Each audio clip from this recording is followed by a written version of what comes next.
How do you know? How do you actually know if a rental property is a good property? Because most properties can look like a good deal until you start peeling away the numbers. So numbers can be adjusted, rents can be eliminated, and everything can look fine on the surface until you actually own it. So the real question is not how to find deals, but more how to evaluate them in a way that actually reduces your dependence on one income stream instead of increasing your risk. So in this video, I'm going to walk you through how to think about rental properties as a performing asset and what numbers really matter and how to tell the difference between a stable property and one that just looks good on paper. I'm Nancy Wallace-Laabs, and I have over 20 years of experience in investing in single-family properties. I also used to own a property management company for many years, all single-family. I'm a licensed real estate broker in Texas, and I'm a national speaker on how to invest and how to transition from your job, into real estate investing. So you can grab our How to Find the Deals guide. It's a free guide that we have there'll be a description below. Or if you're ready to just have a conversation, I invite you to call me at 4. So most investors look at the wrong things when they're looking for, their first rental property. So what most investors do is they ask vague questions like, oh, is this a deal? Instead of like, okay, is this a deal, right? Sometimes you overanalyze a property. I know sometimes I can be guilty of this if I want to really, really make sure that this is indeed a good deal. And you second guess yourself until the deal is just no longer a deal or someone else snatched it up. So you don't want to rely on your gut feeling, right? You just don't want to go, oh, I think this is a good deal because it's in a good area. I don't have to do a whole lot of maintenance. I don't have to do a lot of repairs. So when you get to the point where you're like acting like a smart or thinking like a smart investor, so you're going to be using a repeatable number-based formula that works every single time.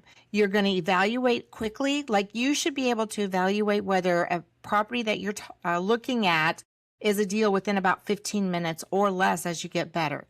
You're going to move with confidence as you confirm your numbers, and you're going to build wealth systematically, not just by luck. So there's 3 numbers, but only one decision. Okay, so the 3 numbers that you want to pay attention to is first, monthly cash flow. Now, let's say that this property is, it's vacant when you look at it, or you're buying it from a seller who's been living there. So how do you verify that? So you're going to have to know what the rental rates are in that neighborhood for that particular type of property. And then you're going to want to look at the equity position. So are you buying below market value? So I always teach about finding off-market deals or how to negotiate with sellers, because if you're paying retail, then what that means is that you're not leaving yourself much margin as far as what you owe on the property and what it's worth. And then the annual wealth movement, which is really what's the true yearly financial impact year over year. So is it appreciation? Is it tax benefits? So what is it? So let's talk first about monthly cash flow, because I think everybody kind of gets that. That's basically, how much money the property is making after you've done your payments, your bills, your expenses of insurance, mortgage payment, property taxes, maintenance, all those kinds of things. And then you take in income. So the expenses minus the income, or income minus expenses, and then that gives you your monthly cash flow. Now, I do want to preface this because I don't go out and buy properties for, huge amounts of cash flow. If I can get it, great, but that's not my number one goal. My number one goal is the equity, which we're going to talk about in a minute, because sometimes there are deferred maintenance issues. Bottom line is you got to buy the property right the very first time you put it under contract, right? So you've got to do your inspections, because sometimes the monthly cash flow is maybe, there hasn't been a rental increase, or, maybe the area is going to be developing. So there's a lot of things that go into monthly cash flow. What I don't want, and I don't want this for you, is I don't want a property that's sucking me dry, meaning I'm spending $500 to $1,000 a month, because it's upside down. So you don't want that. So you want to get as much positive cash flow as you can. Now, monthly cash flow, and let's just break it down, right?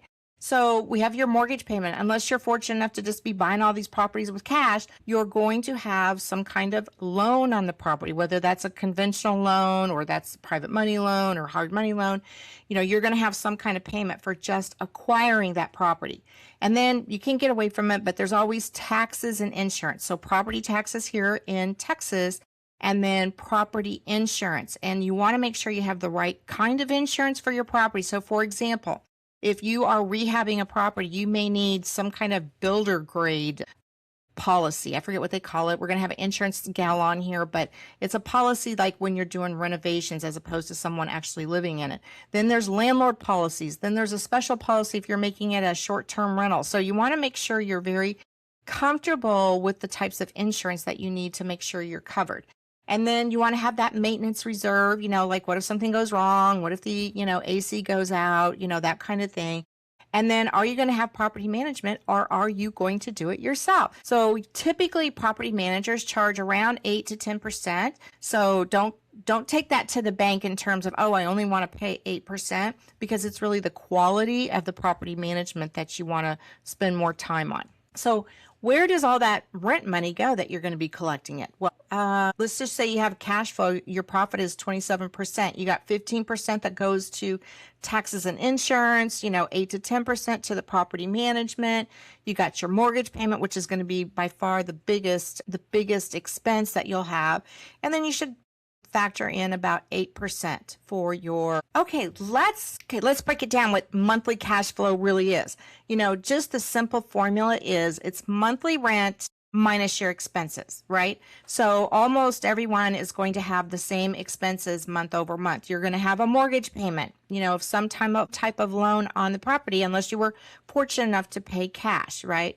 So then you're going to have taxes and insurance. You want to make sure you have the right coverage for your property. You may allow property management, which is another 8 to 10% right off the top. And then you want to have a maintenance reserve. So you can see that the monthly rent minus the expenses is the cash flow. And why does that matter? Well, you want to target any positive number, so even if that number is only like $50 to $100 a month, when I buy properties, I don't always go for, how much monthly cash flow? That's just one number in the formula. Because if I'm buying in an appreciating area or I'm getting, just a really great deal on the property, but right now it's not cash flowing, meaning I'm not making, $200, $300, $400, $500 a month, but that's okay. Because in the back end, I'm getting all these benefits from taxes and things like that. So don't get too hung up on monthly cash flow. What you do want to pay attention to is you don't want to be in the hole, right? So when you're figuring out what the rent is, you're going to need to know what the rental rates in the area are. So you have to figure out, how much income, whether that's through a short-term rental or long-term rental, mid-term rentals, you want to know what your income is and then your monthly expenses. And when you put that formula together, that will give you then the monthly cash flow. So where does all that rent money go? So let's just say you're collecting that $2,000 a month and you're like, wow, that's great. I get $2,000 a month because I bought a rental property. Quit the job. No, that's not what I'm saying at all. So you got to look out, where does the majority of the money go? Well, 40% right off the bat is going to that mortgage payment. Now, that could be, you might have a hard money lender, you might have a private money lender, maybe, you're going to do a cash out refi, but you're going to have some kind of mortgage payment, right? Then you're going to want to look at, am I even getting 27% cash flow? So on a property that's just, let's call it the $2,000 a month in rent, 27% would be almost $500. So if you're getting that, hey, that's great. If you're not, you have to kind of look at why you're not. Then you may manage my properties for a really long time. So you may decide that you're going to manage them yourself. If you're working a full-time job and you only have one or two, it might be doable, but you might want to invest in a property management company. And we all have those taxes and insurance, and it'd be nice to get it, get out of there, but it's just the cost of doing business. Now, let's look at the purchase price versus market value. And this is when we're going to be talking about the equity, right? How much equity you're getting in the property when you buy it. Because if you buy it right, then everything else falls into place. So where the deals are made or lost is how you buy it and what you buy it for. So equity position. So this is kind of your built-in safety net. So what is equity position? Well, it's the gap, right, between what you pay and what the property is worth. So if let's say the property is worth $300,000 and you purchased it for $200,000, so technically you would have about $100,000 worth of equity in the property. Now, in that $100,000, you may have $50,000 worth of repairs. So now your equity stake is really only $50,000, but it's still a good deal. So it's the gap between what you pay for the property and what it's actually worth right now or after light improvements. And why this is so critical is that's how, when you hear people talking about how they make money in real estate, this is how they do it. This is the secret sauce. This is the number one thing. You have to buy it right. The equity acts as a buffer. Why? Because then you will be able to do, a cash out refi if you're having to do a full rehab. You have some leverage you can maximize later on down the road. So the protection is that the equity shields you if the market shifts or the values dip temporarily. Real estate is like that roller coaster. Sometimes it goes up, sometimes it goes down. But the thing is that you can always write it out if you buy it right. Even sometimes when you buy a property wrong, if you just hold it long enough, it'll correct itself. And then you have the margin. So this creates flexibility for you to be able to leverage equity. And by leveraging your equity, which I mean is that think of it as like a piggy bank, right? The piggy bank that has X number of dollars in it. And when you have a tenant, and that piggy bank is actually increasing in value because the tenant is paying down your mortgage, and it's giving you even more equity that you can leverage, and you can leverage that equity to go and buy other properties. You can be on the upside, if you make some, sometimes even just minor improvements, redoing a kitchen or a bath. And when I say minor, it's $5,000, $10,000 is kind of a minor cosmetic, but you can add so much value to a property, even if you were able to add a bathroom. Right. So a lot of times when, I look at a house and it's got 1.5 baths, I will look at how much will it cost to make that half bathroom into a full bath, because that adds great value to a property.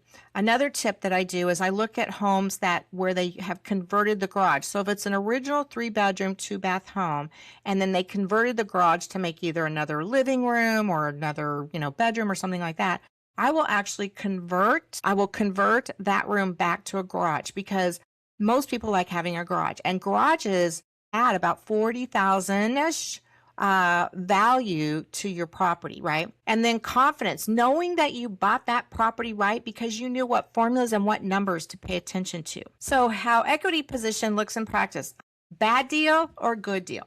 So the purchase price, if it's a bad deal, the purchase price equals market value. This means that you paid retail for that property.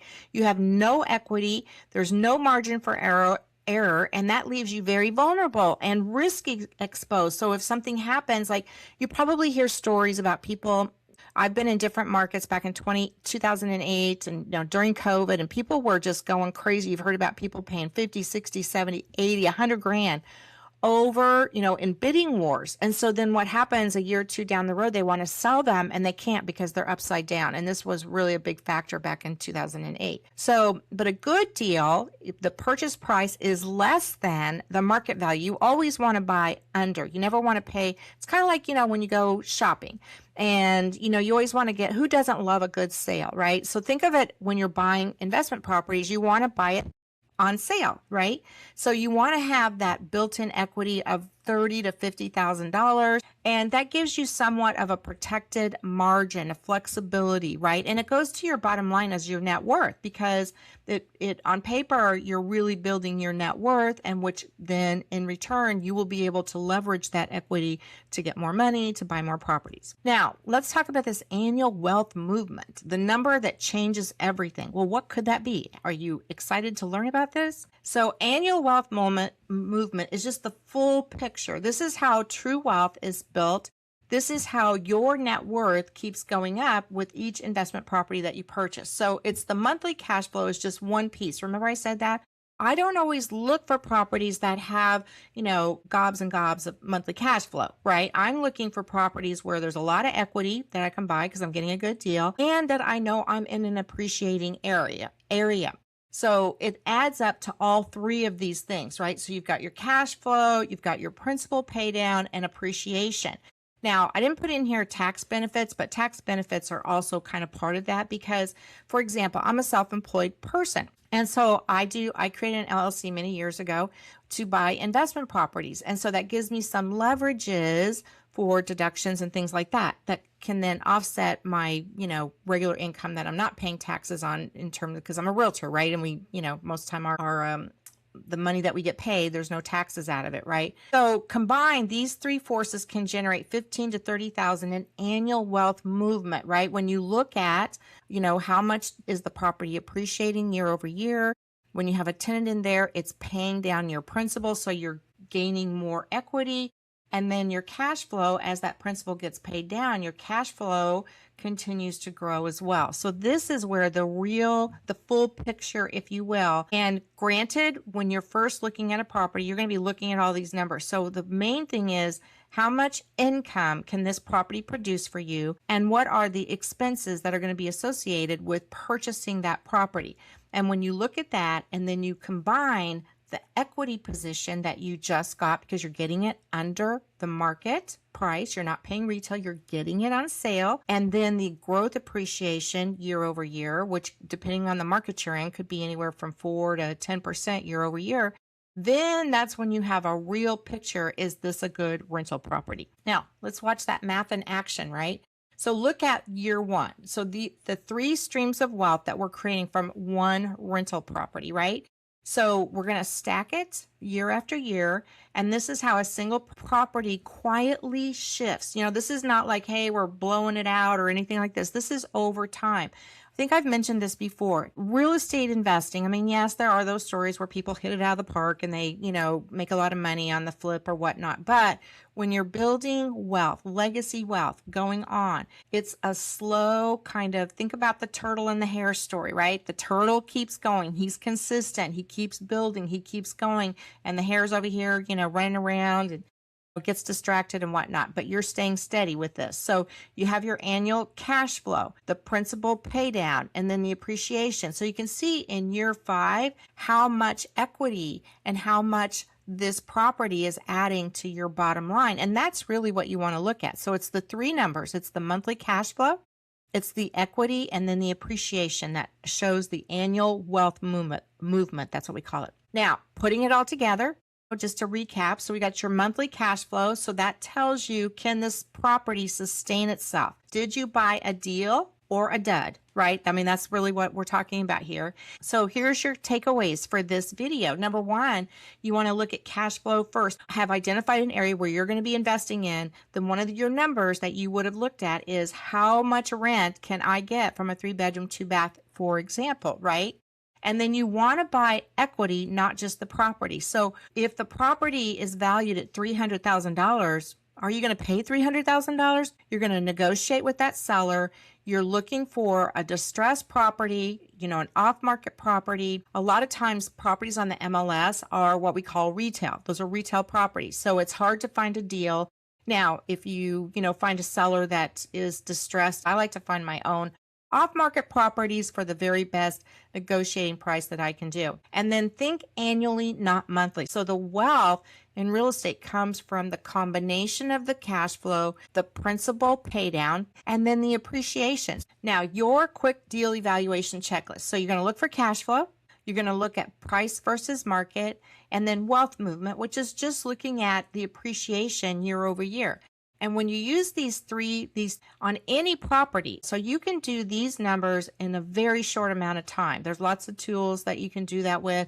You have a negotiating tool, right? So if the property, let's say it's a retail property and it's been sitting on the market for 2 years. Okay, I actually got a really good deal on a house because it had been on the market for over 1 year. And finally I was able to bring comps to the owner and say, look, your property's been sitting here for 1 year.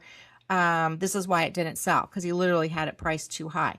Now, are you ready to find deals that actually work? Well, here we have my daughter and I, Kelsey, And we put together the Finding Deals guide, right? It's a free guide that you can download that will help you start finding deals, give you some seller scripts and things like that. But if you're already, you want to just talk to us about, well, how can I get started or whatever, you can always reach out at 469-430-9885. And lastly, we do have a masterclass, a free webinar that you'll find the link in the description. And if you're just wondering, how does that one rental property work? Well, we've spelled it out in a specific video just for you. Thanks so much for joining me. And don't forget to watch my next video that will show you how much money do you actually need to buy a rental property. All right, I'll see you again. Bye-bye.